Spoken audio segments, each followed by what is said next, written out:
2015 Escalade. I just put it back together, had a bad lifter. Sounds pretty good. It's been running for about 10-15 minutes now. It was a little noisy when it started up. I heard it ticking and almost shit my pants, but it turned out it was a zip tie touching the cooling fan. So yeah, that was a heart attack.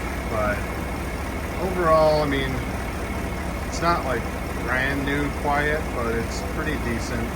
I did not put the cover back on the intake manifold, so you can kind of hear the injectors a little more. But that's such a pain in the ass that I'm not putting that cover back on there ever again, because it's impossible to get to the back intake manifold bolts. Not impossible, but just a pain. So it's staying off of there.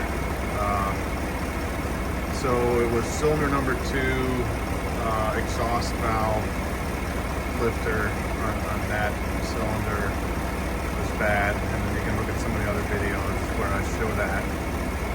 I did end up replacing 2 of the rocker arms and rocker arms and push rods, because 2 of those had wear on one end, on the rocker arm end. It is kind of surprising how little oil flow these rocker arms get. I just took and I've done this before, even before I tore it apart, but take the oil cap off and look down there, and knock like a river of oil in there. It's very low. So, anyways, not a huge fan of that, but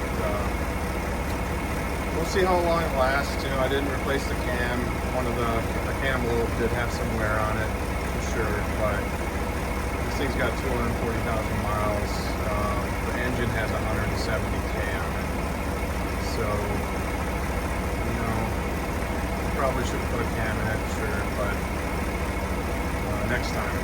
So if I can get a couple of years out of this, then you know, next time I'll do the camshaft and probably do a performance cam and maybe give her some more love. But this time I just needed to get it up and running pretty quick, because it is one of the family cars, so it's been quite a bit of a stress, you know, not having this vehicle available for people to use. So